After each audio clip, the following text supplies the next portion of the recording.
ಸ್ನೇಹಿತರೆ, ಇವತ್ತಿನ ಕಾರ್ಯಕ್ರಮದಲ್ಲಿ ಆಧ್ಯಾತ್ಮಿಕ ಪರಿಕಲ್ಪನೆಯಾಗಿ ಧ್ಯಾನಕ್ಕೆ ನಾವು ಅನುಸರಿಸಬೇಕಾದ ನಿಯಮಗಳು ಏನು ಅಂತ ತಿಳ್ಕೊಳ್ಳೋಕೆ ಪ್ರಯತ್ನ ಮಾಡೋಣ. ಈಗಾಗಲೇ ಮೇಡಮ್ ಮಾರಾಣಿ ಮೇಡಮ್ ಅವರಿದ್ದಾರೆ. ಸೊ ಮೇಡಮ್, ತಮಗೆ ಸ್ವಾಗತ, ಸುಸ್ವಾಗತ. ಥ್ಯಾಂಕ್ ಯು ಸರ್, ನಮಸ್ತೆ. Thank you. ಓಕೆ ಮಾಸ್ಟರ್ಸ್, ಎಲ್ರಿಗೂ ನಮಸ್ಕಾರ ಹಾಗೂ ಎಲ್ಲರಿಗೂ ಈ ದಿನ ಒಂದು ಅದ್ಭುತವಾದ ಸತ್ಸಂಗಕ್ಕೆ ಸ್ವಾಗತ. ಮೊದಲಿಗೆ ನಮ್ಮೆಲ್ಲರ ಗುರುಗಳಾದ ಡಾಕ್ಟರ್ ಬ್ರಹ್ಮಶ್ರೀ ಪಿತಾಮಹ ಸುಭಾಷ್ ಪತ್ರಿಜಿಯವರಿಗೂ ಸ್ವರ್ಣಮಾಲಾ ಅಮ್ಮನವರಿಗೂ ನನ್ನ ಕೋಟಿ ಕೋಟಿ ಶಿರಸಾಷ್ಟಾಂಗ ನಮಸ್ಕಾರಗಳು. ಇಂಥ ಅದ್ಭುತವಾದ ಅವಕಾಶ ನೀಡಿದ ರಂಗನಾಥ್ ಸಾರಿಗೂ ಮಹಾತಾರ್ ಟೀಮ್ನ ಎಲ್ಲ ಸದಸ್ಯರಿಗೂ ನನ್ನ ಅನಂತಾನಂತ ವಂದನೆಗಳು. ಹಾಗೂ ಈ ದಿನ ಜೂಮ್ನಲ್ಲಿ ಮತ್ತು ಯೂಟ್ಯೂಬ್ನಲ್ಲಿ ವೀಕ್ಷಿಸ್ತಿಲ್ಲ ಆತ್ಮಬಂಧುಗಳ ಅನಂತಾನಂತ ವಂದನೆಗಳು. ಓಕೆ ಮಾಸ್ಟರ್ಸ್, ಇವತ್ತಿನ ಟಾಪಿಕ್ ಬಂದ್ಬಿಟ್ಟು ಧ್ಯಾನಕ್ಕೆ ಅನುಸರಿಸಬೇಕಾದ ನಿಯಮಗಳು. ಅದು ನಿಯಮಗಳು ಅನ್ನೋದಕ್ಕಿಂತಲೂ ನಾವು ಹೇಗಿರ್ಬೇಕು ಅಂತ ಅದನ್ನ ಮಾಡ್ಕೊಂಡ್ರೆ ಮಾತ್ರ ಧ್ಯಾನ ಸಕ್ಸಸ್ ಆಗುತ್ತೆ, ಇಲ್ಲಾದ್ರೆ ಇಲ್ಲ. ಈಗ ಧ್ಯಾನ ನಾವು ಸುಮಾರು ದಿನಗಳಿಂದ ಮಾಡ್ತಾ ಇರ್ತೀವಿ, ಸುಮಾರು ತಿಂಗಳುಗಳಿಂದ ಮಾಡ್ತಿರ್ತೀವಿ, ಸುಮಾರು ವರ್ಷಗಳಿಂದ ಮಾಡ್ತಾ ಇರ್ತೀವಿ. ಆದ್ರೆ ಒಂದು ಮನೆ ತಗೊಳ್ರಿ, ಆ ಮನೆಯಲ್ಲಿ ಯಾರು ಧ್ಯಾನ ಮಾಡ್ತಾ ಇರಲ್ಲ, ಒಬ್ರು ಮಾತ್ರ ಧ್ಯಾನ ಮಾಡ್ತಾ ಇರ್ತಾರೆ. ಆ ವ್ಯಕ್ತಿ ಸರಿಯಾಗಿರಲ್ಲ, ಯಾವಾಗ್ಲೂ ಕೋಪ ಮಾಡ್ಕೊಳ್ಳೋದು, ಎಲ್ಲಾರನ್ನು ಬೈಯೋದು, ಸುಮ್ನೆ ರೇಗಾಡೋದು, ಈ ತರ ಇರ್ತಾರೆ. ಧ್ಯಾನ ಮಾಡ್ತಾ ಬರ್ತಾ ಇರ್ತಾರೆ. ಎಲ್ಲರಿಗೂ ಏನು ಒಂದು ಅಭಿಪ್ರಾಯ ಇರ್ತತೆ, ಧ್ಯಾನ ಮಾಡಿದ್ರೆ ಆ ವ್ಯಕ್ತಿ ಶಾಂತ ಆಗ್ತಾನೆ, ಸಿಟ್ಟು ಕಡಿಮೆ ಮಾಡ್ಕೊಳ್ತಾನೆ, ವಿನಾಕಾರಣ ಯಾರ ಮೇಲೂ ರೇಗೋದಿಲ್ಲ ಅನ್ನೋದು ಒಂದು ಅಭಿಪ್ರಾಯ ಎಲ್ಲರಲ್ಲೂ ಇರುತ್ತೆ ಸಾಮಾನ್ಯವಾಗಿ. ಆದ್ರೆ ಆ ವ್ಯಕ್ತಿನ ನೋಡಿದಾಗ ಏನನ್ಸುತ್ತೆ, ಇವನೇನಪ್ಪ ಧ್ಯಾನ ಮಾಡ್ತಾ ಇದ್ದಾನಂತ ಮತ್ತೆ ಇದೇ ತರ ಇದೆಯಾ ಧ್ಯಾನ ಮಾಡ್ತಾನೆ ಇವನು ಅಂತ ಒಂದು ಸುಲಭವಾದ ಸ್ಟೇಟ್ಮೆಂಟ್ ಕೊಟ್ಬಿಡ್ತಾರೆ. ಅದು ಸತ್ಯನೂ ಹೌದು. ಯಾಕೆ? ಬರೇ ಧ್ಯಾನ ಮಾಡ್ತಾ ಇದೀವಿ ಅಷ್ಟೇ, ನಮ್ಮ ಸ್ವಭಾವಗಳನ್ನ ನಾವು ಬದಲಾಯಿಸ್ಕೊಂಡಿರೋದಿಲ್ಲ. ಈ ತರ ಇದ್ದಾಗ ಏನಾಗುತ್ತೆ, ನಾವು ಎಲ್ಲಿ ಇದ್ದವರು ಅಲ್ಲೇ ಇರ್ತೀವಿ, ಯಾವುದೇ ಒಂದು ಬದಲಾವಣೆ ಬರೋದಿಲ್ಲ, ಯಾವ ಒಂದು ಎನರ್ಜಿ ಬರೋದಿಲ್ಲ, ಯಾವ ದೈಹಿಕ ಸಮಸ್ಯೆಗಳಾಗ್ಲಿ ಮಾನಸಿಕ ಸಮಸ್ಯೆಗಳಾಗ್ಲಿ ನಿವಾರಣೆ ಆಗೋದೇ ಇಲ್ಲ. ಏನ್ರಿ ನಾವು 2 ತಾಸು 3 ತಾಸು ಧ್ಯಾನ ಮಾಡ್ತೀವಿ ಅಂತ. ಅದಕ್ಕೆ ಒಂದು ಚಿಕ್ಕ ಒಂದು ಉಪಮಾನ ಕೊಡ್ತೀನಿ ನಿಮಗೆ. ನಾವು ಬ್ಯಾಂಕಲ್ಲಿ ಹೋಗ್ಬಿಟ್ಟು 1 ಲಕ್ಷ ರೂಪಾಯಿ ಡಿಪಾಸಿಟ್ ಮಾಡಿರ್ತೀವಿ, ಹೌದಾ? ಸೇವ್ ಮಾಡ್ತೀವಿ, ಅದನ್ನ ನೋಡ್ತಾ ಇರ್ತೀವಿ, ತುಂಬಾ ಖುಷಿ ಆಗ್ತಿರುತ್ತೆ. ಆದ್ರೆ ಯಾವಾಗೋ ಒಂದೊಂದ್ಸಲ ಎಮರ್ಜೆನ್ಸಿ ಬೇಕಾಗ್ತದೆ, ಅವಾಗ ಒಂದು 10,000 ಇವಾಗ ಒಂದು 10,000 ಅಂತೇಳಿ ಅದನ್ನೆಲ್ಲ ಬಳಸ್ಕೊಂತಾ ಇರ್ತೀವಿ. ಕಡೆಗೆ ಏನಾಗುತ್ತೆ, ಅದು 0 ಅಮೌಂಟಿಗೆ ಬಂದ್ಬಿಡುತ್ತೆ. ನಾವೇನಂತೀವಿ, ಅಯ್ಯೋ ಇಷ್ಟೊಂದು 1 ಲಕ್ಷ ರೂಪಾಯಿ ಡಿಪಾಸಿಟ್ ಮಾಡಿದೆ, ಖರ್ಚಾಗೋಯ್ತು, ಹೇಗೆ ಹೇಗೆ ಅಂತೀವಿ. ಯಾಕೆ? ನೀವೇ ತಗೊಂಡಿದ್ದದನ್ನ ಡಿಪಾಸಿಟ್ ಮಾಡಿದೀಯ, ಆದ್ರೆ ತಗೊಂಡಿದ್ದೆ ಯಾರು? ನೀನೇ, ಖರ್ಚು ಮಾಡಿದ್ದು ನೀನೆ. ಮತ್ತಲ್ಲಿ ಹಾಗೆ ಇರೋ ಅಂದ್ರೆ ಹೇಗಿರುತ್ತದ? ಹಣ ಇರೋದೇ ಇಲ್ಲ. ಸೇಮ್ ಆಸ್ ಇಟ್ ಈಸ್ ಅದೇ ತರಹ ನಾವೇನ್ ಮಾಡ್ತಾ ಇದೀವಿ, ದಿನ ಗಂಟೆಗಟ್ಟಲೆ ಧ್ಯಾನ ಮಾಡ್ತಾ ಮಾಡ್ತಾ ಮಾಡ್ತಾ ಇರ್ತೀವಿ. ನಮ್ಮ ಎನರ್ಜಿ ಲೆವೆಲ್ಗಳನ್ನ ಜಾಸ್ತಿ ಮಾಡ್ಕೊಂಡು 100% ಆಗಿ ಮಾಡ್ಕೊಂಡಿರ್ತೀವಿ. ಆದ್ರೆ ನಮ್ಮ ಒಳಗಡೆ ರಾಗದ್ವೇಷಗಳನ್ನು ತುಂಬ್ಕೊಂಡ್ಬಿಟ್ಟಿರ್ತೀವಿ.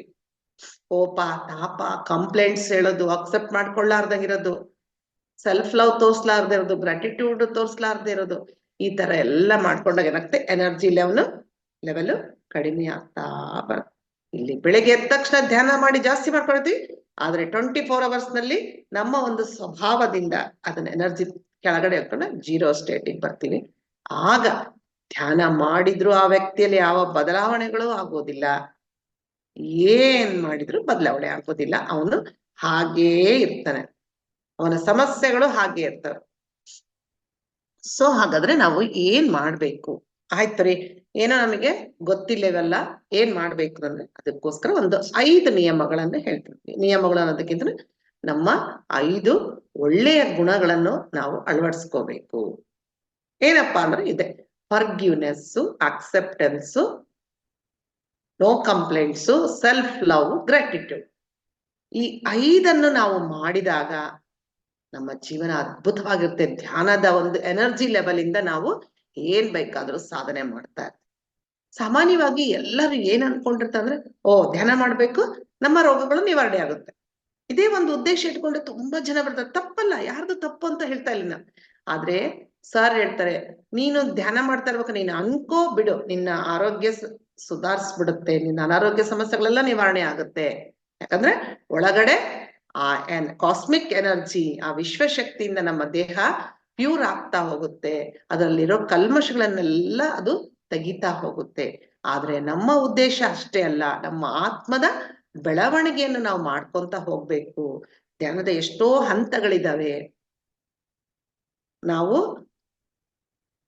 ಧ್ಯಾನ ಪತ್ರಿಸರ್ ಸಂಕಲ್ಪಗಳನ್ನು ಈಡೇರಿಸ್ಬೇಕು. ಆಮೇಲೆ ಹಾಸ್ಟೆಲ್ ಟ್ರಾವೆಲ್ ಅಂತ ಹೇಳ್ತೀವಿ, ಹಾಸ್ಟೆಲ್ ವರ್ಕ್ ಅಂತ ಹೇಳ್ತೀವಿ, ಅವೆಲ್ಲವೂ ಸೂಕ್ಷ್ಮವಾಗಿ ನಡೀತಾ ಇದೆಲ್ಲವನ್ನು ನಾವು ಮಾಡ್ತಾ ಹೋಗೋದೇ ನಮ್ಮ ಉದ್ದೇಶ. ಓಕೆ, ಹಾಗಾದ್ರೆ ಆ ನಿಯಮಗಳನ್ನು ನಾವು ನಮ್ಮ ನಿತ್ಯ ಜೀವನದಲ್ಲಿ ಅನುಸರಿಸ್ಕೊಂಡು ಹೋಗೋಣ. ಒಂದೇದು ಫರ್ಗ್ಯೂನೆಸ್. ಇದು ಮುಂಚೆ ನಾನು ಕ್ಲಾಸಲ್ಲಿ ಹೇಳಿದ್ದೆ, ಕೆಲವರು ಹೊಸಬ್ರು ಇರ್ಬೋದು. ಏನಪ್ಪಾ ಫರ್ಗ್ಯೂನೆಸ್ ಅಂದ್ರೆ ಕ್ಷಮೆ. ಈ ಕ್ಷಮೆ ಅನ್ನೋದು ಎರಡೇ ಪದ, ಆದ್ರೆ ತುಂಬಾ ದೊಡ್ಡದಾದ ಒಂದು ಶಕ್ತಿ ಉಳ್ಳದ್ದು. ಯಾಕೆ ಅಂದ್ರೆ ನಾವು ಸುಲಭವಾಗಿ ಯಾರನ್ನೂ ಕ್ಷಮಿಸೋದೇ ಇಲ್ಲ. ತಪ್ಪು ಮಾಡಿ ಎಷ್ಟೋ ವರ್ಷಗಳ, ಈಗ ಅಕಸ್ಮಾತ್ ಪಾರ್ಟಿಷನ್ ಆಗ್ಬೇಕಾದ್ರೆ ಅಣ್ಣ ತಮ್ಮದ ನಡುವೆ ಜಗಳ ಆಗಿರುತ್ತೆ. ಸುಮಾರು ಒಂದು 10-20 ವರ್ಷ ಕಳೆದೋಗಿರುತ್ತೆ. ಅವಾಗೇನೋ ದೊಡ್ಡ ಜಗಳ ಆಗಿರುತ್ತೆ. ಆದ್ರೆ ಅದು ಇನ್ನೂ ಮನಸ್ಸಲ್ಲೇ ಇರುತ್ತೆ. ಅವನು ಹಾಗ್ ಮಾಡ್ದ, ನನಗ್ ಮೋಸ ಮಾಡ್ದ, ನನ್ನ ಆಸ್ತಿ ನನಗಿಷ್ಟು ಬರ್ಬೇಕಾಗಿತ್ತು, ಅವ್ರು ಕೊಡ್ಲೇ ಇಲ್ಲ ಅಂತೇಳಿ ಆ ಒಂದು ಕೆಟ್ಟ ಅನುಭವ, ಆ ಒಂದು ಕೋಪ, ಆ ಒಂದು ದ್ವೇಷ ಒಳಗಡೆ ಇರುತ್ತೆ. ಈ ತರ ಇದ್ದಾಗ ನಮ್ಮ ಮನಸ್ಸು ಸಮಸ್ಥಿತಿಯಲ್ಲಿ ಇರೋಕೆ ಸಾಧ್ಯನೇ ಇಲ್ಲ. ಹಾಗಾದ್ರೆ ಏನ್ ಮಾಡ್ಬೇಕು? ಇದು ಈ ಜನ್ಮದ್ದು, ಈಗ ಹೇಳಿದ ನಾನು ಈ ಜನ್ಮ, ಆದ್ರೆ ಇದು ಜನ್ಮ ಜನ್ಮಗಳಿಂದಲೂ ನಾವು ಮಾಡ್ಕೊಂಡ್ ಬಂದಿರ್ತೀವಿ. ಎಷ್ಟೋ ಕಡೆ ನಾವು ಕೇಳ್ತಿರ್ತೀವಲ್ಲ, ಯಾವ್ದೋ ಒಂದು ಹಿಂದಿನ ಜನ್ಮದ ದ್ವೇಷ ಇಟ್ಕೊಂಡಿದ್ನಂತೆ, ಅವ್ನು ಏನು ಗೊತ್ತಿಲ್ಲ, ಸುಮ್ನೆ ಬಂದು ಅವ್ನು ಕೊಲೆ ಮಾಡ್ಬಿಟ್ಟ ಅಂತ ಹೇಳ್ತಿಲ್ಲ. ಇದೇ ಒಂದು ಕಾರಣದಿಂದ. ಅದಕ್ಕೋಸ್ಕರ ನಾವೇನ್ ಮಾಡ್ಬೇಕು, ಧ್ಯಾನದಲ್ಲಿ ಕುತ್ಕೊಂಡು ಧ್ಯಾನ ಸ್ಟಾರ್ಟ್ ಮಾಡ್ಬೇಕಾರೆ ಯಾವ ಜನ್ಮದಲ್ಲಾಗ್ಲಿ ಈ ಜನ್ಮ ಯಾರಿಗಾದ್ರೂ ನಾನು ಯಾರಾದ್ರೂ ನಂಗೆ ನೋವು ಕೊಟ್ಟಿದವ್ರನ್ನೆಲ್ಲ ನಾನು ಹೃದಯಪೂರ್ವಕವಾಗಿ ಕ್ಷಮಿಸ್ಬಿಡುತ್ತೇನೆ ಅಂತೇಳಿ ಎಲ್ಲಾರನ್ನ ಕ್ಷಮಿಸ್ಬೇಕು. ಹಾಗೆ ನಾವು ಸಹ ಏನೋ ತಪ್ಪು ಮಾಡಿರ್ತೀವಿ, ಹೃದಯಪೂರ್ವಕವಾಗಿ ಕ್ಷಮೆ ಕೇಳ್ಕೊಳ್ಬೇಕು. ಹೀಗೆ ಮಾಡೋದ್ರಿಂದ ಏನಾಗುತ್ತೆ, ಒಳಗಡೆ ಇರೋ ಬ್ಲಾಕೇಜಸ್ ಎಲ್ಲ ಹೋಗ್ಬಿಡುತ್ತೆ, ಮನಸ್ಸು ಹಗುರ ಆಗುತ್ತೆ. ಆ ವ್ಯಕ್ತಿಯನ್ನು ನೋಡಿದ್ರು ಸಹ ನಮಗೆ ಕೋಪ ಬರಬಾರ್ದು, ಅಷ್ಟ್ರ ಮಟ್ಟಿಗೆ ಇರ್ಬೇಕು ನಮ್ಮ ಫರ್ಗ್ಯೂನೆಸ್. ಹೀಗೆ ನಾವು ಎಲ್ಲರನ್ನು ಕ್ಷಮಿಸಿದಾಗ ನಾವು ಒಂದು ಎತ್ತರದ ಸ್ಥಿತಿಯಲ್ಲಿ ಹೋಗ್ತೀವಿ, ನಮ್ಮ ಆತ್ಮ ಉನ್ನತಿಯನ್ನು ಸಾಧಿಸುತ್ತೆ. ಓಕೆ, ಇದು ಒಂದು ಆಯ್ತಾ. ನೆಕ್ಸ್ಟ್ ಬಂದ್ಬಿಟ್ಟು ಅಕ್ಸೆಪ್ಟೆನ್ಸ್. ಏನಪ್ಪಾ ಇದು ಅಕ್ಸೆಪ್ಟೆನ್ಸು ಅಂದ್ರೆ, ನಾವ್ ಏನ್ ಮಾಡ್ತೀವಿ, ಯಾವ್ದನ್ನೂ ಅಕ್ಸೆಪ್ಟ್ ಮಾಡ್ಕೊಳಕ್ ಹೋಗಲ್ಲ. ಯಾಕೆಂದ್ರೆ ನಾವೊಂದು ಊಹೆ ಮಾಡ್ಕೊಂಡಿರ್ತೀವಿ, ಯಾರೇ ಆಗ್ಲಿ, ಲೇಡೀಸ್ ಆಗ್ಲಿ ಜೆಂಟ್ಸ್ ಆಗ್ಲಿ.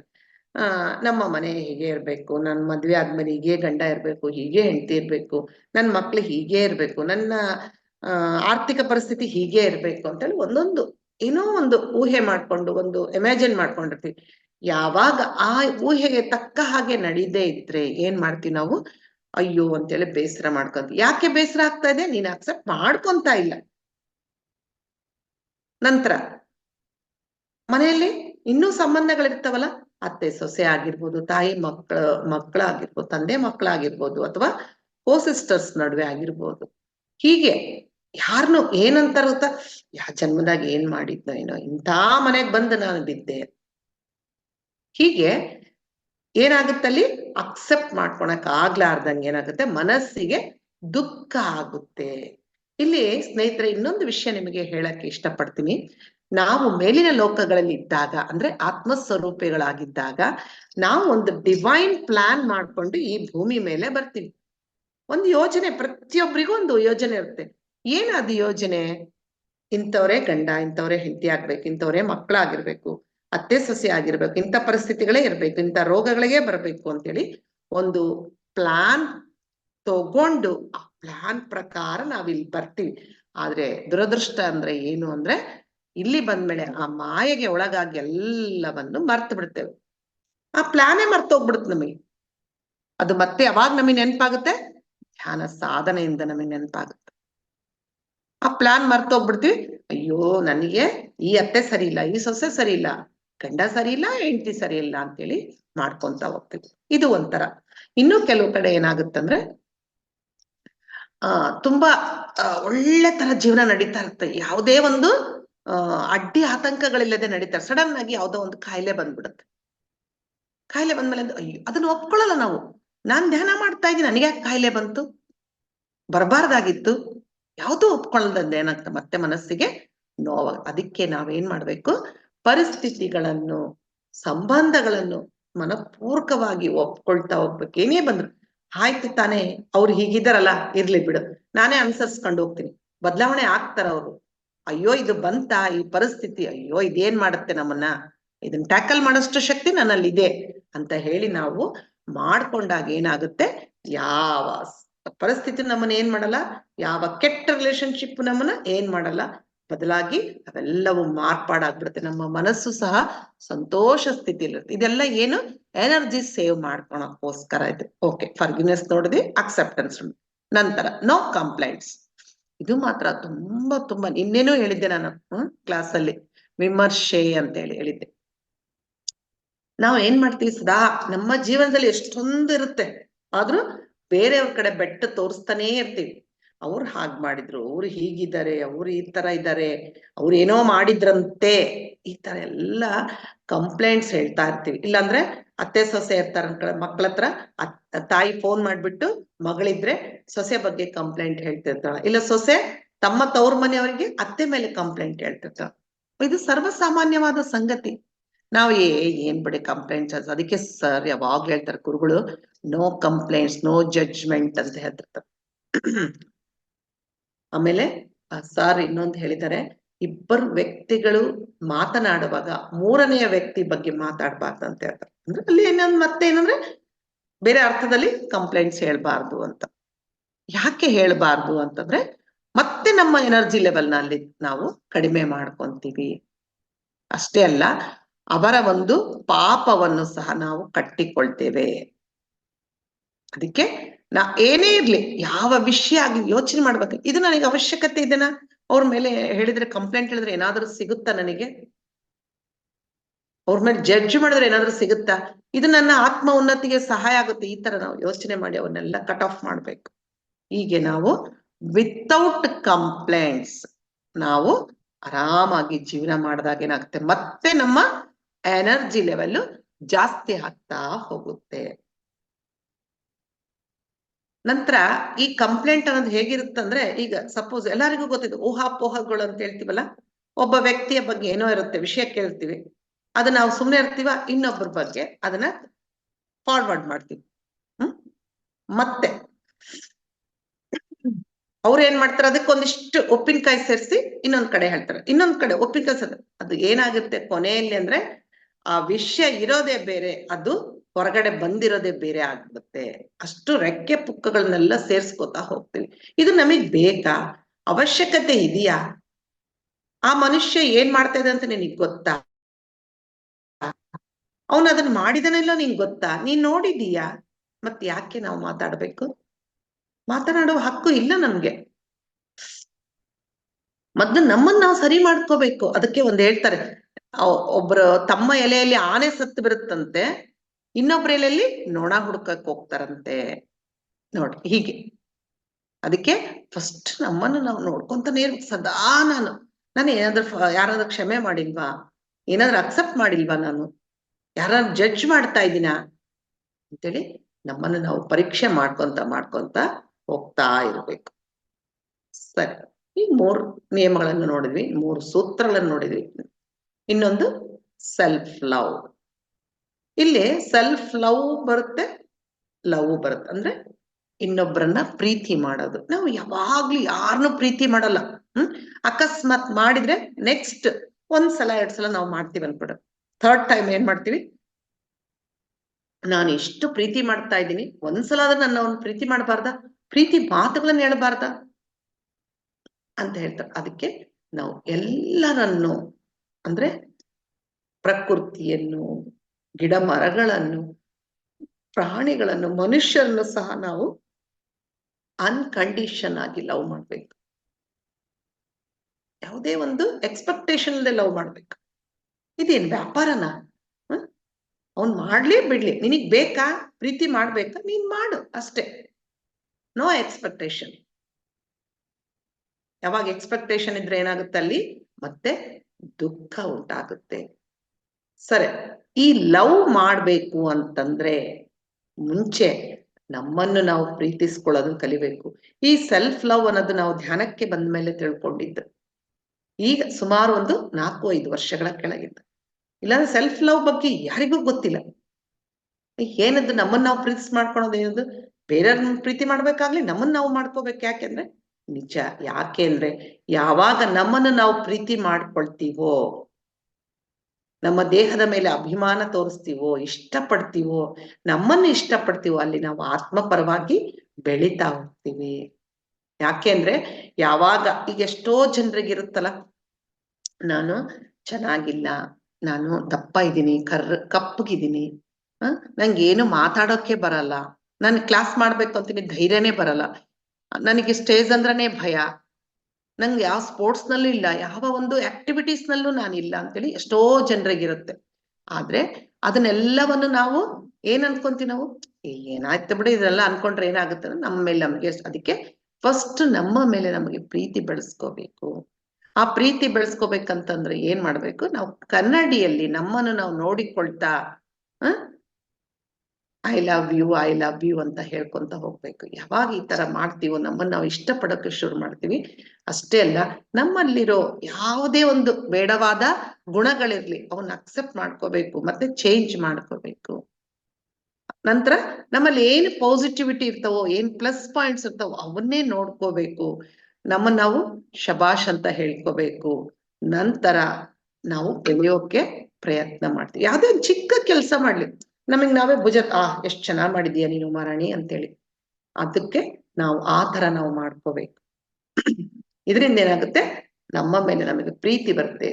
ನಮ್ಮ ದೇಹದ ಭಾಗಗಳನ್ನು ಪ್ರೀತಿಸ್ಬೇಕು, ಕಣಗಳನ್ನು ಪ್ರೀತಿಸ್ಬೇಕು. ನೋಡ್ರಿ, ಒಂದೊಂದು ಪಾರ್ಟ್ ದೇಹ ಎಷ್ಟು ಕೆಲಸ ಮಾಡುತ್ತೆ, ನಿರಂತರವಾಗಿ ಶ್ರಮಿಸ್ತಾ ಇರ್ತೀವಿ. ಯಾವತ್ತಾದ್ರೂ ನಮ್ಮ ದೇಹಕ್ಕೆ ನಾವು ಪ್ರೀತಿ ತೋರಿಸಿದೀವ? ಇನ್ನ ಬೆಳಿತೀವಿ. ಬೇಕಾದ್ರೆ ಏನಾದ್ರು ಕಾಯಿಲೆ ಬಂದ್ರೆ ಹಳಾದ ಕಾಯಿಲೆ, ಹಳಾದ ಕಾಲ್ ನೋವು, ಹಳಾದ ತಲೆನೋವು, ಹಳಾದ ಹೊಟ್ಟೆ ನೋವು ಅಂತೇಳಿ ಬೈತೀವಿ. ಅವಕ್ಕೂ ಕೂಡ ಒಂದು ಭಾವನೆಗಳಿರ್ತವೆ ದೇಹದ ಅವಯವಗಳಿಗೆ. ಅವು ನಮ್ಮ ಭಾವನೆಗಳನ್ನು ಸ್ವೀಕರಿಸ್ತವೆ.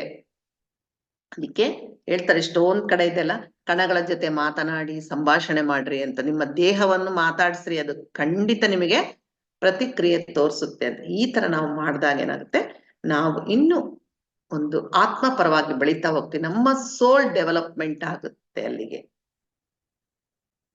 ಇವೆಲ್ಲ ಖಂಡಿತ ನಾವು ಅನುಸರಿಸಬೇಕಾದ ಒಂದು ನಿಯಮಗಳಿವೆ. ಕೊನೆಯದಾಗಿ ಏನಪ್ಪಾ ಅಂತಂದ್ರೆ ಗ್ರಾಟಿಟ್ಯೂಡ್. ಇದು ತುಂಬಾ ತುಂಬಾ ಮುಖ್ಯ, ಗ್ರಾಟಿಟ್ಯೂಡ್ ಅನ್ನೋದು. ಯಾಕೆಂದ್ರೆ ನಾವು ಇದನ್ನ ಮರ್ತು ಬಿಟ್ಟಿದೀವಿ. ನಮಗ್ ಗೊತ್ತಿರೋದೇನು, ನೀನೇನೋ ನನಗೆ ಹೆಲ್ಪ್ ಮಾಡಿದ್ಯಾ, ಆಯ್ತು, ನೀ ಹೆಲ್ಪ್ ಮಾಡಿದಿಲ್ಲ, ನಿಂಗೆ ಥ್ಯಾಂಕ್ಸ್ ಅಷ್ಟೇ. ಆದ್ರೆ ಹೆಲ್ಪ್, ನಮ್ಮ ಥ್ಯಾಂಕ್ಸ್ ಬಯಸದೆ ಎಷ್ಟೊಂದು ಭಗವಂತ ನಮಗೆ ನೀಡಿದನಲ್ಲ, ಸುಂದರವಾದ ದೇಹ, ಸುಂದರವಾದ ಫ್ಯಾಮಿಲಿ, ಮನೆ, ಹೀಗೆ ಎಷ್ಟೊಂದು ಭಗವಂತ ಕೊಟ್ಟಿದ್ದಾನೆ. ಯಾವತ್ತಾದ್ರೂ ಅವನಿಗೆ ಥ್ಯಾಂಕ್ಸ್ ಹೇಳ್ತೀವ ನಾವು? ಇಲ್ಲ. ಫ್ಯಾಮಿಲಿ ಮೆಂಬರ್ಸ್ಗೆ ಹೇಳ್ತೀವ? ಇಲ್ಲ. ಪ್ರಕೃತಿಗೆ ಹೇಳ್ತೀವ? ಇಲ್ಲ. ಎಷ್ಟೋ ಜನ ಕೇಳ್ತಾರೆ ಫ್ಯಾಮಿಲಿಯಲ್ಲಿ, ಸುಮ್ನೆ ಉಪಮಾನ ಹೇಳ್ತೀನಿ. ಗಂಡ ಹೆಂಡತಿ ಇರ್ತಾರೆ, ಪ್ರೀತಿನ ಹೆಂಡತಿ ಅಡಿಗೆ ಮಾಡಿ ಬಡಿಸಿರ್ತಾಳೆ. ಆದ್ರೆ ಗಂಡ ಏನ್ ಮಾಡ್ತಾನೆ, ಏನು ಮಾತಾಡ್ಲಾರ್ದೆ ತಿಂದು, ಅದೇ ಬದ್ಲು ತುಂಬಾ ರುಚಿಯಾಗಿದೆ, ನೀನ್ ನನಗೆ ಪಾಪ ಕಷ್ಟಪಟ್ಟು ಇಷ್ಟೊತ್ತದಿಂದ ಮಾಡಿದೀಯ, ನಿಂಗ್ ತುಂಬಾ ಥ್ಯಾಂಕ್ಸ್ ಕಣೆ, ತುಂಬಾ ಚೆನ್ನಾಗಿದೆ ಅಡಿಗೆ ಅಂತ ಹೇಳಿ ಹೋದ್ರೆ ಏನಾಗುತ್ತೆ? ಅಯ್ಯೋ, ಎಷ್ಟೋ ಜನ ಕೇಳ್ಬೇಕಂಗ, ಅಯ್ಯೋ ಮನೆಯವ್ರಿಗೆ ಯಾರು ಹೇಳ್ತಾರ್ರಿ ಥ್ಯಾಂಕ್ಸ್? ಬೇರೆ ಹೊರಗಡೆ ಇದ್ದವರಿಗಾದ್ರೆ ಹೇಳ್ಬೋದು. ಇಲ್ಲ, ಪ್ರತಿಯೊಬ್ಬರಿಗೂ ಹೇಳ್ಬೇಕು. ಮನೆಗೆ ಒಂದು ಚಿಕ್ಕ ಮಕ್ಳಿಗೂ ಸಹ ಹೇಳ್ಬೇಕು. ಆ ಮಕ್ಳಿಗೂ ನಾವು ಆ ಸಂಸ್ಕಾರ ಕಲಿಸ್ಬೇಕು ನಾವು. ಯಾರಾದ್ರೂ ಏನಾದ್ರು ಕೊಟ್ರೆ ಆ ಮಗು ಕೊಟ್ರೆ ನೀನು ಥ್ಯಾಂಕ್ಸ್ ಅಂತ ಹೇಳೋರಿಗೆ ಅಂತ ಹೇಳ್ಕೊಡ್ಬೇಕು ನಾವು. ಯಾಕೆ ಹೇಳ್ಬೇಕು? ನಾವ್ ಯಾರು ಯೋಚನೆ ಮಾಡಿದ್ವಿ. ಯಾಕೆ ಅಂದ್ರೆ ನಾವು ಥ್ಯಾಂಕ್ಸ್ ಅಂತ ಹೇಳಿದಾಗ ಆ ಪದದ ಜೊತೆಗೆ ಒಂದು ಪಾಸಿಟಿವ್ ಎನರ್ಜಿಯನ್ನು ಕಳಿಸ್ತೀವಿ ಯಾರಿಗೆ? ಆ ಕಡೆ ವ್ಯಕ್ತಿಗೆ. ಸೊ ಅಲ್ಲೇನಾಗುತ್ತೆ, ಒಂದು ಪಾಸಿಟಿವ್ ಎನರ್ಜಿ ಸರ್ಕಲ್ ಕ್ರಿಯೇಟ್ ಆಗುತ್ತೆ. ಇದು ತುಂಬಾ ಒಳ್ಳೆ ಕೆಲಸ ಮಾಡುತ್ತೆ. ಹೇಳ್ಬೇಕು ಅಂತಂದ್ರೆ ಸಂಬಂಧಗಳು ಬಿರುಕು ಬಿಟ್ಟಿರುವ ಅವು ಕೂಡ ಕ್ಲಿಯರ್ ಆಗುತ್ತೆ. ಹತ್ರ ಆಗ್ತಾರೆ, ಎಷ್ಟೋ ಜನ ಹತ್ರ ಆಗ್ತಾರೆ. ಹೀಗೆ ನಾವು ಪ್ರತಿ ಒಂದಕ್ಕೂ ಥ್ಯಾಂಕ್ಸ್ ಹೇಳ್ತಾ ಹೋಗ್ಬೇಕು. ಅಷ್ಟೇ ಅಲ್ಲ, ಯೂನಿವರ್ಸಿಗೆ ಕೂಡ ಥ್ಯಾಂಕ್ಸ್ ಅಂದ್ರೆ ತುಂಬಾ ಇಷ್ಟ ಅಂತೆ. ಅದಕ್ಕೆ ಏನ್ ಮಾಡ್ತೇವೆ ನಾವ್ ಎಷ್ಟೋ ಸಲ ಅನ್ಕೊಂತಿರ್ತೀವಲ್ಲ ನಮ್ ಜೀವನದಲ್ಲಿ, ನಾ ಎಲ್ಲ ಇರುತ್ತೆ, ಏನಪ್ಪಾ ನಾ ಇಷ್ಟು ವರ್ಷ ದುಡಿದ್ರೆ ನಂಗೆ ಒಂದೊಂದ್ ಮನೆ ಕಟ್ಕೊಳಕ್ ಆಗ್ಲಿಲ್ಲ ಅಂತೇಳಿ.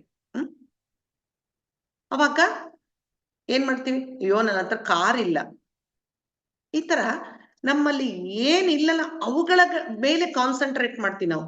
ಅದಿಲ್ಲ ಇದಿಲ್ಲ ಇದಿಲ್ಲ, ಆದ್ರೆ ಏನ್ ಇದೇನೋ ಅವಕ್ಕ ನಾವು ಹೇಳೋದು. ಅವ್ರು ಹೇಳ್ತಾರೆ ಆತರ ಒಬ್ರು, ಅದ್ರಲ್ಲಿ ಮ್ಯಾಜಿಕ್ ಬುಕ್ ಅಲ್ಲಿ ಇದು ಇದೆ, ನೀನು ಯಾವ ನಿನ್ನ ಹತ್ರ ಇಲ್ಲನೋ ಅವಕ್ಕೆ ದಿನಾ ಥ್ಯಾಂಕ್ಸ್. ಈಗ ಸಪೋಸ್ ನನಗೊಂದ್ ಮನೆ ಬೇಕು, ಕಾರ್ ಬೇಕಂದ್ರೆ ನನ್ನಲ್ಲಿರೋ ಮನೆಗೆ ಥ್ಯಾಂಕ್ಸ್, ಕಾರಿಗೂ ಥ್ಯಾಂಕ್ಸ್ ಅಂತ ಹೇಳ್ತಾ ಬಂದ್ರೇನೆ ಅತಿ ಶೀಘ್ರವಾಗಿ ಅವೆಲ್ಲ ನಮಗೆ ಸಿಗ್ತಾವಂತೆ. ನೋಡಿ ಹೇಗಿದೆಯಲ್ಲ, ಇದೆಲ್ಲ ನಿಜವಾಗ ನೀವ್ ಕೇಳಿದಾಗೆ ನಿಮಗೆ ನಂಬ್ಲಾರ್ದಂಗೆ ಇರ್ಬೋದು, ಆದ್ರೆ ಇವೆಲ್ಲ ವಿಶ್ವದ ನಿಯಮಗಳು, ಇವೆಲ್ಲ ಯೂನಿವರ್ಸ್ ನಲ್ಲಿ ಏನ್ ಬೇಕಾದ್ರೂ ಆಗುತ್ತೆ. ಯಾಕೆಂದ್ರೆ ಯೂನಿವರ್ಸ್ ನಲ್ಲಿ ಅಗಾಧವಾದದಿದೆ, ಏನ್ ಬೇಕಾದ್ರೂ ನೀನ್ ತಗೊಂಡ್ರು ಅಲ್ಲಿ ಖಾಲಿ ಆಗ್ಲಾರ್ದಷ್ಟಿದೆ. ಅಂದ್ರೆ ಅಕ್ಷಯ. ಯೂನಿವರ್ಸ್ ಅನ್ನೋದು ಬ್ರಹ್ಮಾಂಡ, ಯೂನಿವರ್ಸ್ ಅಂದ್ರೆ ಬ್ರಹ್ಮಾಂಡ, ಅಕ್ಷಯ. ಅದು ನೀನ್ ಏನ್ ಬೇಕಂದ್ರೆ ನಿನಗೆ ಕೊಡ್ತಾ ಹೋಗುತ್ತೆ. ಅದು ಜಸ್ಟ್ ನಾವೇನ್ ಮಾಡ್ಬೇಕು, ಕೇಳ್ಬೇಕು, ಥ್ಯಾಂಕ್ಸ್ ಹೇಳ್ಬೇಕು, ಅಷ್ಟೇ ನಾವ್ ಮಾಡ್ಬೇಕಾಗಿದ್ ಕೆಲ್ಸ. ನಂತರ ಈ ಥ್ಯಾಂಕ್ಸ್ ಇನ್ನೊಂದಿದೆ, ಈ ಥ್ಯಾಂಕ್ಸ್ ಇನ್ನೊಂದು ರೂಪ ಏನಪ್ಪಾ ಅಂತಂದ್ರೆ ಜರ್ನಲ್ ಬರೆಯೋದು. ಜರ್ನಲ್ ಅಂದ್ರೆ ಒಂದು ಪುಸ್ತಕ. ಯಾಕೆ ದಿನಾ ರಾತ್ರಿ ನಾವು ಮಲಗ್ಬೇಕಾದ್ರೆ ಒಂದು ಪುಸ್ತಕ ತಗೊಂಡು ಅದರಲ್ಲಿ ನನಗೆ ಜನ್ಮ ನೀಡಿದ ಭಗವಂತನಿಗೆ ಥ್ಯಾಂಕ್ಸ್, ತಂದೆ ತಾಯಿಗಳಿಗೆ ಥ್ಯಾಂಕ್ಸ್, ನನ್ನ ಫ್ಯಾಮಿಲಿ ಮೆಂಬರ್ಸ್ಗೆ ಥ್ಯಾಂಕ್ಸ್, ಧ್ಯಾನ ಕಲಿಸಿಕೊಟ್ಟ ಪತ್ರಿಜಿ ಗುರುಗಳಿಗೆ ಥ್ಯಾಂಕ್ಸ್, ಅಥವಾ ನಿಮಗೆ ಯಾರು ಕಲ್ಸ್ಕೊಟ್ಟಿರ್ತಾರ ಅವರು. ಇನ್ನು ನಿಮಗೆ ಏನ್ ಆಗ್ಬೇಕಾಗಿತ್ತು, ಸಪೋಸ್ ಮದ್ವೆ ಆಗ್ಬೇಕಾಗಿತ್ತು ಮಗಳದು, ಒಳ್ಳೆಯ ಸುಂದರವಾದ ಜ್ಞಾನಿಯಾದ ಅಳಿಯನಿಗೆ ಥ್ಯಾಂಕ್ಸ್ ಅಂತ ಬರಿಬೇಕು, ಮಗಳಿಗೆ ಥ್ಯಾಂಕ್ಸ್ ಅಂತ ಬರಿಬೇಕು, ಸೊಸೆಗೆ ಥ್ಯಾಂಕ್ಸ್ ಅಂತ ಬರಿಬೇಕು. ಏನ್ ವರ್ಕ್ ಆಗ್ಬೇಕಾಗಿರ್ತವೆಲ್ಲ ಆಗಿದೆ ಅಂತ ಅನ್ಕೊಂಡು ನೀವು ಅದಕ್ಕೆ ಥ್ಯಾಂಕ್ಸ್ ಹೇಳಿದ್ರೆ ಆ ವರ್ಕ್ ಜಾಸ್ತಿ ನೀವ್ ಕೇಳ್ಬೋದು, ಯಾಕ್ರಿ ಬರೀ ಹೇಳ್ಕೊಂಡ್ರೆ ಸಾಕಲ್ಲ, ಯಾಕೆ ಬರಿಬೇಕು ಅಂತಂದ್ರೆ ಬರೆಯೋದ್ರಿಂದ ಏನಾಗುತ್ತೆ, ಆ ಒಂದು ನಮ್ಮ ಭಾವನೆಗಳು ಒಂದು ಶಕ್ತಿಯ ರೂಪದಲ್ಲಿ ಆ ಪುಸ್ತಕದಲ್ಲಿ ಉಂಟಾಗಿ ಅದು ಯೂನಿವರ್ಸಿಗೆ ಹೋಗುತ್ತೆ. ಅಷ್ಟು ಮಾತ್ರ ಅಲ್ಲ, ನಮಗೆ ಸಬ್ ಕಾನ್ಶಿಯಸ್ ಮೈಂಡ್ ಬಗ್ಗೆ ಎಲ್ಲರಿಗೂ ಗೊತ್ತೇ ಇದೆ, ತುಂಬಾ ಪವರ್ಫುಲ್. ಅದಕ್ಕೆ ಒಳ್ಳೇದು ಕೆಟ್ಟದ್ದು ಯಾವ್ದು ಗೊತ್ತಿಲ್ಲ. ನಾವು ರಾತ್ರಿ ಬರೆದಾಗ ಆ ಮೈಂಡ್ ಆಕ್ಟಿವೇಟ್ ಆಗಿರುತ್ತೆ. ಯಾವಾಗ ನಾವು ಇವನ್ನೆಲ್ಲ ಬರೆದಾಗ ಏನಾಗುತ್ತೆ, ಡೈರೆಕ್ಟ್ ಆಗಿ ನಾವು ಸಬ್ ಕಾನ್ಶಿಯಸ್ ಮೈಂಡ್ಗೆ ಸೂಚನೆಗಳನ್ನು ಕಳಿಸ್ತೀವಿ. ನನಗೆ ನನ್ನ ಅತ್ಯುತ್ತಮವಾದ ಆರೋಗ್ಯಕ್ಕೆ ಥ್ಯಾಂಕ್ಸ್ ಅಂದ್ರೆ, ಓಹೋ ಇವನಿಗೆ ಆರೋಗ್ಯ ಬೇಕು ಅಂತೇಳಿ ಆ ಕಣಗಳಿಗೆ ಒಂದು ಮೆಸೇಜ್ ಕೊಟ್ಟು, ಪ್ರತಿಯೊಂದು ಕಣಗಳೆಲ್ಲ ಸೇರ್ಕೊಂಡು ನಮಗೆ ಹೆಲ್ತ್ ನ ಉಂಟು ಮಾಡ್ತವೆ.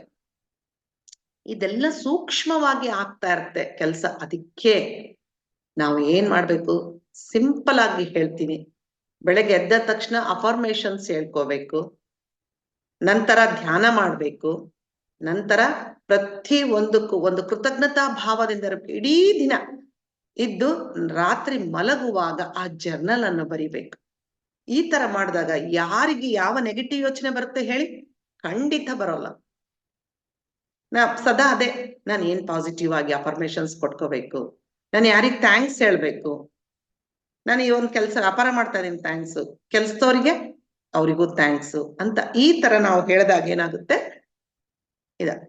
ಈ ಥ್ಯಾಂಕ್ಸ್ ಹೇಳೋದಕ್ಕೆ ನಿಮಗೊಂದು ಇನ್ಸಿಡೆಂಟ್ ಹೇಳ್ತೀನಿ, ನನ್ನ ಜೀವನದಲ್ಲಿ ನಡೆದಿದ್ದು, ತುಂಬಾ ರೋಮಾಂಚನಕಾರಿಯಾದದ್ದು. ಅದನ್ನ ಹೇಳ್ಬಿಟ್ಟು ನಾನು ಅದನ್ನ ಇವತ್ತಿನ ಸತ್ಸಂಗ ಮುಗಿಸ್ತೀನಿ. ನಮ್ಮ ಮನೆಯಲ್ಲಿ ಈಗ ಅಂದ್ರೆ ಜನವರಿ ತಿಂಗಳಲ್ಲಿ ಅಂದ್ರೆ 23 ಅಲ್ಲಿ ಕೆಲಸದವ್ರನ್ನ ಇಟ್ಕೊಂಡಿದ್ವಿ. ತುಂಬಾ ಪ್ರಾಬ್ಲಮ್ ಆಗ್ತಾ ಇತ್ತು. ಒಂದ್ಸಲ ಬರೋದು, ಒಂದ್ಸಲ ಬಿಡೋದು, ಮತ್ತೊಬ್ಳು ಹೊಸ ಬರೋದು, ಅವರಿಗೆಲ್ಲ ಹೇಳ್ಕೊಡ್ಬೇಕು, ನಿಂದಿರ್ಬೇಕು, ಈ ತರ ಆಗ್ತಾ ಇತ್ತು. ಪದೇ ಪದೇ ಒಂದ್ 4-5 ಜನ ಬಿಟ್ಟು ಹೋದ್ರು. ನನಗೆ ತುಂಬಾ ಬೇಸರ ಆಗ್ತಾ ಇತ್ತು, ಯಾಕೆ ಈ ತರ ಆಗ್ತದೆ. ಗುರುಗಳಿಗೆ ನಾನು ಕೇಳ್ಕೊಂತಿದ್ದೆ, ಈ ತರ ಇದ್ರೆ ನಾವು ಇದೇ ತರ ಇದ್ರೆ ನಾವು ನಿಮ್ಮ ವರ್ಕ್ ಹೇಗೆ ಮಾಡೋದು, ಅವ್ರು ಚೆನ್ನಾಗಿ ಕೆಲಸ ಮಾಡ್ತಾ ಇದ್ರೆ ತಾನೇ ನಾವು ವರ್ಕ್ ಮಾಡೋದು. ಈ ತರ ನಾನೆಲ್ಲ ಕೇಳ್ಕೊಂತಾ ಇದ್ದೆ. ಆ ಕೆಲಸದವರಿಗೂ ಥ್ಯಾಂಕ್ಸ್ ಅಂತ ಹೇಳ್ತಾ ಇದ್ದೆ. ಒಂದು ದಿನ ಏನಾಯ್ತು, ಒಂದು ಅಜ್ಜಿ ಕೆಲಸ ಮಾಡ್ತಾ ಇಲ್ಲ, ಅಜ್ಜಿ ಅಂದ್ರೆ ಒಂದ್ 50 years ಇರುತ್ತೆ. ಒಂದು ತಿಂಗಳಾಗಿತ್ತು ಅವಳು ಬಿಟ್ಬಿಟ್ಲ ಅವಳು. ಇಲ್ಲಮ್ಮ ನನಗೆ ಆಗಲ್ಲ. ಆಯ್ತಮ್ಮ ನಿನ್ನಿಷ್ಟ, ನಾವು ಬಲವಂತವಾಗಿ ಯಾರನ್ನೂ ಇರ್ಸ್ಕೊಳಕ್ ಆಗಲ್ಲ ಅಂತ. ಒಂದು 15 ದಿವಸ ಆಗಿರ್ಬೋದು, ಆ ಅಜ್ಜಿ ಬಂದ್ರು, ಅವರು ಆ ಹೆಂಗ್ಸು ಬಂದ್ರು. ಅಳ್ತಾ ಇದ್ರು, ಕಾಲು ಇಟ್ಕೊಂತಾ ಇದ್ರೆ. ಅಮ್ಮ ನನ್ ಕೆಲ್ಸಕ್ ಸೇರ್ಸ್ಕೊ, ನೀನ್ ಸಂಬಳ ಕೊಡದಿದ್ರು ಪರವಾಗಿಲ್ಲ, ಏನಾಯ್ತಮ್ಮ ಯಾಕೆ ಅಳ್ತಾ ಇದೀಯಾ, ಮೊದ್ಲು ಸ್ವಲ್ಪ ಸಮಾಧಾನ ಮಾಡ್ಕೊಂತ ಅವ್ರಿಗೆ ನೀರ್ ಕೊಟ್ಟು ಸುಮ್ನೆ ಕೂಡ್ಸ್ಬಿಟ್ಟು ಹೇಳಿದ್ರೆ, ಅವ್ರು ಹೇಳಿದ್ ಕೇಳಿದ್ರೆ ಎಷ್ಟು ರೋಮಾಂಚನ ಆಯ್ತಂದ್ರೆ, ಅವ್ರ ದಿನಾ ಕನ್ಸಲ್ಲಿ ಯಾರೋ ಒಬ್ಬ ವ್ಯಕ್ತಿ, ಕಾಷಾಯ ಧರಿಸ್ಕೊಂಡಿರೋ ವ್ಯಕ್ತಿ ಬಂದು ನಮ್ಮ ಮನೆಯ ಬಾಗಿಲಿ ಹತ್ರ ಅವ್ರನ್ನ ಕರ್ಕೊಂಡ್ ಬಂದು ಮಾಯ ಆಗ್ತಿದ್ರಂತೆ. ಅಷ್ಟೇ ಅಲ್ಲ, ಹೇಳ್ತಿದ್ರಂತೆ, ಇವ್ರ ಮನೆ ಮಾತ್ರ ನೀನ್ ಬಿಡ್ಬೇಡ ಅಂತೇಳಿ. ನನಗೆ ಅದನ್ನೆಲ್ಲ ಕೇಳ್ಬಿಟ್ರೆ ಮೈ ಜುಮ್ ಅನ್ಸ್ಬಿಡ್ತು. ಏನಪ್ಪ ಇದು, ಯಾವ ಮಾಸ್ಟರ್ ಬಂದು ಇವ್ರ ಒಳಗೆ ಸೇರ್ಕೊಂಡಿದ್ದಾರೆ. ಆಯ್ತು, ಅವಳು ಕೆಲ್ಸಕ್ಕ ಸ್ಟಾರ್ಟ್ ಮಾಡಿದ್ಲವಳು. ಅದಾದ್ಮೇಲೆ ಒಂದೇ ಒಂದು ವಾರಕ್ಕೆ ನಮ್ಮ ಮನೆಯಲ್ಲಿ ಸರ್ ಫೋಟೋ ಇತ್ತು ಆಫೀಸ್ ರೂಮ್ ಅಲ್ಲಿ, ಅಲ್ಲೇ ಕುತ್ಕೊಂಡು ಕ್ಲಾಸ್ ಮಾಡೋದ್ ನಾನು. ಅವ್ರು ಹೋಗ್ ಬರ್ತೀನಿ ಅಂತ ಹೇಳೋಕೆ ನನ್ನ ಕಡೆ ತಿರುಗಿದ್ದಾರೆ. ಸರ್ ಪತ್ರಿಜಿ ಗುರುಗಳ ಫೋಟೋ ನೋಡಿದ್ದಾರೆ. ಅಮ್ಮ ಕನ್ಸಲ್ಲಿ ಬಂದಿದ್ದು ಇದೇ ವ್ಯಕ್ತಿ ಅಮ್ಮ ಅಂತೇಳಿ. ಅವ್ರು ಏನು ಪಾಪ ಗೊತ್ತೂ ಇಲ್ಲ, ಅವ್ರಿಗೆ ಯಾರಂತ ಗೊತ್ತಿಲ್ಲ. ಈತನೇ ಅಮ್ಮ ಬಂದಿದ್ದು ಅಂತೇಳಿ ಹೇಳಿದ್ರೆ ನನಗೆ ಎಷ್ಟು ಕಣ್ಣಲ್ಲಿ ಖುಷಿಯಾಗಿ ಕಣ್ಣಲ್ಲಿ ನೀರ್ ಬರ್ತಾ ಇದೆ ನನಗೆ. ಅಂದ್ರೆ ನೋಡ್ರಿ, ನಾವು ಮಾಸ್ಟರ್ಸ್ ಕೆಲ್ಸ ಮಾಡಿದ್ರೆ ಅವ್ರು ನಮ್ಮನ್ನ ಎಷ್ಟು ಜೋಪಾನವಾಗಿ ನೋಡ್ಕೊಂತಾರೆ. ಕೆಲಸದವ್ರ ವಿಷಯ ತುಂಬಾ ಲೀಸ್ಟ್ ಅದು ಅಲ್ಲ. ಆದ್ರೂ ನಾನೇನ್ ಕೇಳ್ಕೊಂಡಿದ್ದೆ, ಈ ತರ ಇದ್ದಾಗ ನಾನು ನಿಮ್ ವರ್ಕ್ ಮಾಡೋದು ಹೇಗೆ ಅಂತ ಹೇಳಿ ಕೇಳ್ಕೊಂಡಿದ್ದೆ. ಹೌದಾ? ಹಾಗಾಗಿ ಅವಳು ಮತ್ತೆ ವಾಪಸ್ ಬಂದ್ಲು. ಅಷ್ಟೇ ಇಲ್ಲ, ಇನ್ನೊಬ್ಬ ಕೆಲ್ಸದವಳು, ಒಳ್ಳೆ ಕೆಲ್ಸದವಳು ಸಿಕ್ಕಿದಾಳೆ, ತುಂಬಾ ಚೆನ್ನಾಗಿ ಮಾಡ್ತಾಳೆ, ನಮ್ಮ ಹತ್ರ ಅಡ್ಜಸ್ಟ್ ಮಾಡ್ಕೊಂಡಿದ್ದಾಳೆ. ನಾನು ನಿಜವಾಗ್ಲೂ ಬೆಳಗ್ಗೆ ಎದ್ದ ತಕ್ಷಣ ಎಲ್ಲರಿಗೂ, ಫ್ಯಾಮಿಲಿ ಮೆಂಬರ್ಸ್ಗೆ ಹೇಗೆ ಹೇಳ್ತೀನೋ ಆ ಕೆಲಸದವ್ರಿಗೂ ಥ್ಯಾಂಕ್ಸ್ ಹೇಳ್ತೀನಿ. ಏನಾದ್ರೂ ಅವ್ರು ವರ್ಕ್ ಮಾಡ್ಕೊಡ್ತಾರೆ, ಅವ್ರು ಮಾಡೋದಕ್ಕೆ ದುಡ್ಡಿಗೆ ಇಲ್ಲ ಅಂತ ಹೇಳಲ್ಲ, ಆದ್ರೂ ಆ ವರ್ಕ್ ಮಾಡಿದಾಗ ಆಯ್ತಮ್ಮ ನೀನ್ ಬಂದ್ ಇವತ್ತು ಈ ತರ ಸಹಾಯ ಮಾಡಿದ ನನಗೆ ತುಂಬಾ ಥ್ಯಾಂಕ್ಸ್ ನಿನಗೆ ಅಂತ ಹೇಳಿ. ಅಲ್ಲಿ ಯಾವ ಒಂದು ಅಹಂಕಾರನೂ ಇಲ್ಲ ನಮಗೆ. ನಾವು ಯಾವಾಗ ಅಹಂಕಾರ ಪಡ್ತೀವಿ, ಯಾವಾಗ ಹೇಳೋದಿಲ್ಲ ಅವಾಗ ಅಹಂಕಾರ ಇರ್ತದ ನಮ್ಮಲ್ಲಿ. ಅವ್ರಿಗೇನ್ ಹೇಳದ್ ಬಿಡು, ದುಡ್ಡಿಗೋಸ್ಕರ ಮಾಡ್ತಾರೆ, ಅದೇ ಕೆಲ್ಸ ಅವ್ರದ್ದು ಅಂತ ಅಂದ್ಬಿಟ್ರೆ ಅಲ್ಲಿ ಹೋಯ್ತಲ್ಲಿ. ಅದಕ್ಕೆ ನಾವು ಈ ತರ ಎಲ್ಲ ಕೇಳಿದಾಗ ಬರೀ ಕೇಳಿ ಈ ಕಡೆ ಕೇಳಿ ಈ ಕಡೆ ಬಿಡೋದಲ್ಲ. ದಿನನಿತ್ಯ ನಮ್ಮ ಇವು ಸರಳವಾದ ವಿಷಯಗಳೇ, ಆದ್ರೆ ಇವನ್ನ ನಾವು ನಮ್ಮ ಜೀವನದಲ್ಲಿ ಅಳವಡಿಸ್ಕೊಂಡಾಗ ನಮ್ಮ ಜೀವನ ತುಂಬಾ ಅದ್ಭುತವಾಗಿರುತ್ತೆ. ಧ್ಯಾನದ ಶಕ್ತಿನೂ ಜಾಸ್ತಿ ಆಗ್ತಾ ಹೋಗುತ್ತೆ, ಎನರ್ಜಿ ಲೆವೆಲ್ ಜಾಸ್ತಿ ಆಗುತ್ತೆ.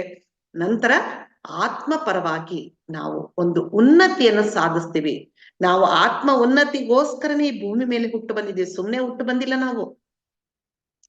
ಯಾವುದೋ ಒಂದು ಸಂಕಲ್ಪಕ್ಕಾಗಿ, ಆತ್ಮದ ಬೆಳವಣಿಗೆಗಾಗಿ, ಏನೋ ಒಂದು ಪಾಠ ಕಲಿಯಕ್ಕೋಸ್ಕರ ಈ ಭೂಮಿ ಮೇಲೆ ಹುಟ್ಟು ಬಂದಿದೀವಿ.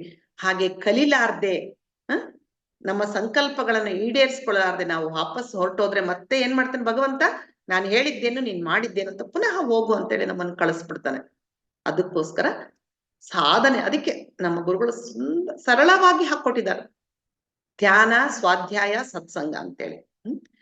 ಸಾಧನೆ ಗಂಟೆಗಟ್ಟಲೆ ಧ್ಯಾನ ಮಾಡ್ತಾ ನಮ್ಮ ಎನರ್ಜಿ ಲೆವೆಲ್ ನ ಬೆಳೆಸ್ಕೊಂಡು ಈ ಎಲ್ಲವನ್ನ ನಮ್ಮ ಜೀವನದಲ್ಲಿ ಅಳವಡಿಸ್ಕೊಂಡು ಒಳ್ಳೊಳ್ಳೆ ಸತ್ಸಂಗಗಳನ್ನು ಕೇಳ್ತಾ ಒಳ್ಳೊಳ್ಳೆ ಪುಸ್ತಕಗಳನ್ನು ಓದ್ತಾ ಇದ್ರೆ ನಮ್ಮ ಜೀವನ ತುಂಬಾ ಹ್ಯಾಪಿ ಆಗಿರುತ್ತೆ. ಅದು ಇನ್ನು ನಾವು ಕೇಳ್ಕೋಬೇಕು, ನಾನು ಧ್ಯಾನಕ್ಕೆ ಬಂದಿದ್ದೀನಿ, ಇನ್ನು ಏನ್ ಮಾಡಬಹುದು ನಾವು, ಇನ್ನು ನಾನು ಏನ್ ಸೋಷಿಯಲ್ ಸರ್ವಿಸ್ ಮಾಡ್ಬೇಕು, ಯಾವ ತರ ನಾನು ಧ್ಯಾನ ಪ್ರಚಾರ ಮಾಡ್ಬೇಕಂತ ಇದೇ ನಮ್ಮ ತಲೆಯಲ್ಲಿ ನಮಗ್ ಮಾತ್ರ ಡೈಲಿ ಇದೇ ಇರುತ್ತೆ. ಯಾವ ತರ ಕ್ಲಾಸ್ ಮಾಡ್ಬೇಕು, ನಾನು ಎಲ್ಲಿ ಹೋಗ್ಬೇಕು, ಎಲ್ಲಿ ಪ್ರಚಾರ ಮಾಡ್ಬೇಕು, ಯಾರಿಗ್ ಪಾಂಪ್ಲೆಂಟ್ ಕೊಡ್ಬೇಕು ಅಂತೇಳಿ ಇದೇ ನಮ್ಮ ವಿಚಾರ ತಲೆಯಲ್ಲಿರುತ್ತೆ. ಅದಕ್ಕೋಸ್ಕರ ಅವಕಾಶಗಳು ಸಹ ನಮ್ಮನ್ನು ಹುಡುಕಿಕೊಂಡು ಬರುತ್ತೆ. ಓಕೆ ಮಾಸ್ಟರ್ಸ್, ಇಷ್ಟು ಹೊತ್ತು ಹೇಳಕ್ಕೆ ಗುರುಗಳು ನನಗೆ ಅವಕಾಶ ಮಾಡಿದ ಅವರಿಗೆ ಅನಂತ ಧನ್ಯವಾದಗಳು.